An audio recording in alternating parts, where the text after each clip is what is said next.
હાયેલા કરી નાશક ચાલુ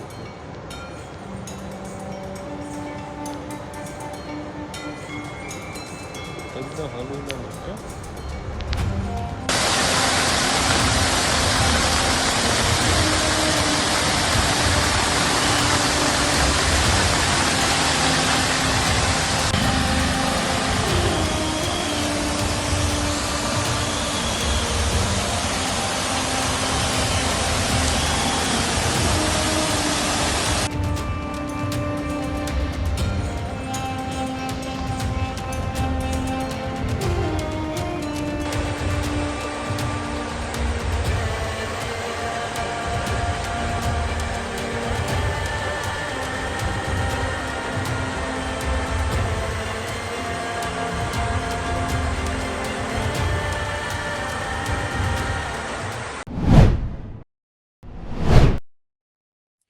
રાજ્યની અંદર અત્યારે નૈઋત્યના ચોમાસાના વરસાદનો બીજો રાઉન્ડ ચાલી રહ્યો છે.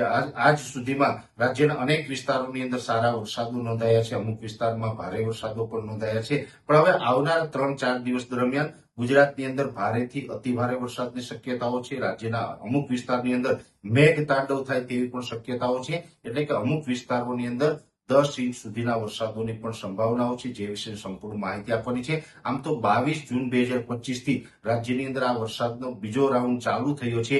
એમાં રાજ્યના અનેક વિસ્તારોની અંદર સારા વરસાદો નોંધાયા, જેમાં ખાસ કરીને રાજસ્થાનના દક્ષિણ પૂર્વ ભાગો પર એક સાયક્લોનિક સર્ક્યુલેશન હતું, જેને કારણે પણ રાજ્યની અંદર સારા વરસાદો નોંધાયા છે. મધ્યપ્રદેશ ઉપર એક સાયક્લોનિક સર્ક્યુલેશન હતું, એ ખૂબ મજબૂત હતું, જેને કારણે મધ્યપ્રદેશ બોર્ડર લાગુ વિસ્તારના જિલ્લાઓ તથા દક્ષિણ ગુજરાતની અંદર અતિ ભારે વરસાદો પણ નોંધાયા છે. અને દક્ષિણ ગુજરાતની અંદર છેલ્લા 5 દિવસથી અતિ ભારે વરસાદો પડી રહ્યા છે. અને એ જે સાયક્લોનિક સર્ક્યુલેશન મધ્યપ્રદેશ ઉપર હતું, એ હવે અત્યારે પશ્ચિમ તરફ ગતિ કરી રહ્યું છે, અત્યારે ગુજરાત ઉપરથી પસાર થઈ રહ્યું છે.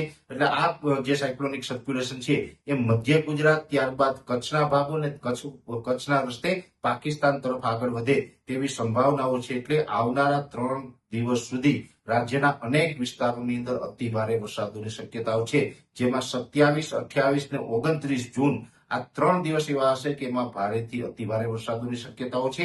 આ સાયક્લોનિક સર્ક્યુલેશન છે એ ખૂબ મજબૂત છે અને એનો ટ્રફ છે એ અરબ સાગર સુધી લંબાયેલો છે. ટ્રફ છે એ અરબ સાગરથી સૌરાષ્ટ્ર અને મધ્ય ગુજરાત અને સાથે મધ્યપ્રદેશ બોર્ડર લાગુ સુધી આનો ટ્રફ છે એ ઘેરાવો ફેલાવી રહ્યો છે, જેને કારણે આને પૂરતો ભેજ મળી રહ્યો છે, જેને કારણે આવનારા 3 દિવસ સુધી અતિ ભારે વરસાદોની શક્યતાઓ છે તે વધારે પડતા શક્યતાઓ છે સૌરાષ્ટ્રમાં છે. અને સૌરાષ્ટ્રના લગભગ મોટા ભાગના તમામ વિસ્તારોને અતિ ભારે વરસાદ જોવા મળી શકે છે, જેમાં પશ્ચિમ સૌરાષ્ટ્રના પણ દ્વારકા, જામનગર, પોરબંદર જેવા વિસ્તારો છે ત્યાં 5 થી લઈને 7 ઇંચ અને 1-2 સેન્ટરની અંદર 7 ઇંચ કરતા વધારે વરસાદ વરસી શકે છે. એવી જ રીતે ગીર સોમનાથ, જુનાગઢ, અમરેલી, ભાવનગર, બોટાદ અને રાજકોટના જે દક્ષિણ ભાગો છે એ તમામ વિસ્તારોની અંદર પણ 7-8 ઇંચ અને 1-2 સેન્ટરની અંદર 10 ઇંચ અથવા તો 10 ઇંચથી વધારે વરસાદ આવનારા 3 દિવસ દરમિયાન જોવા મળે તેવું એક અનુમાન છે.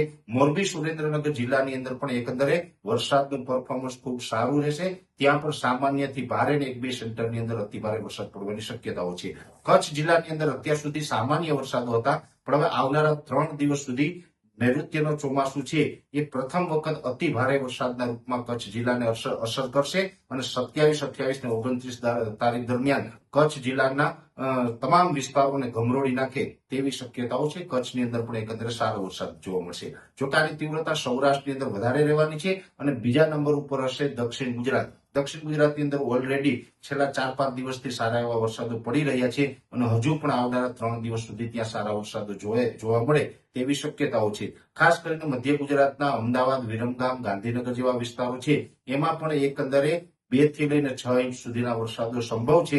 ઉત્તર ગુજરાતમાં પણ આમ તો વરસાદો જોવા મળશે, પણ ઉત્તર ગુજરાતની અંદર 2 થી લઈને 4 ઇંચ સુધીના વરસાદો નોંધાય તેવું એક અનુમાન છે. એટલે ઓલ ઓવર જોવા જઈએ તો ઓલ ઓવર ગુજરાતમાં આ વરસાદનો રાઉન્ડ છે એ સાર્વત્રિક છે. અને આ સાર્વત્રિક રાઉન્ડની અંદર સૌરાષ્ટ્ર અને દક્ષિણ ગુજરાતની અંદર હજુ પણ આવનારા 3 દિવસ સુધી ભારેથી અતિ ભારે વરસાદની શક્યતાઓ છે. આ સાયક્લોનિક સર્ક્યુલેશન છે એ 29 જૂન 2025 ના રોજ ગુજરાત ઉપરથી પસાર થઈ જશે અને પશ્ચિમ દિશામાં આગળ વધી જશે. ત્યારબાદ વરસાદની તીવ્રતામાં ઘટાડો થશે. એટલે 30 તારીખથી વરસાદની તીવ્રતામાં ઘટાડો થશે. જો કે 30 તારીખથી વરસાદની તીવ્રતામાં ઘટાડો થશે, પણ સંપૂર્ણપણે વરસાદ બંધ નહીં થાય. છૂટાછવાયા અને હળવા વરસાદો છે 30 તારીખ પછી પણ ચાલુ રહેવાના છે. પણ આવનારા 3 દિવસ છે તેમાં સાવચેત રહેવાની જરૂર છે, સાવધાન રહેવાની જરૂર છે, કેમ કે રાજ્યના અનેક વિસ્તારોની અંદર ભારેથી અતિ ભારે વરસાદોની શક્યતાઓ છે અને રેડ એલર્ટ જેવી પરિસ્થિતિનું નિર્માણ થયું છે, જેની દરેક મિત્રોએ નોંધ લેવી.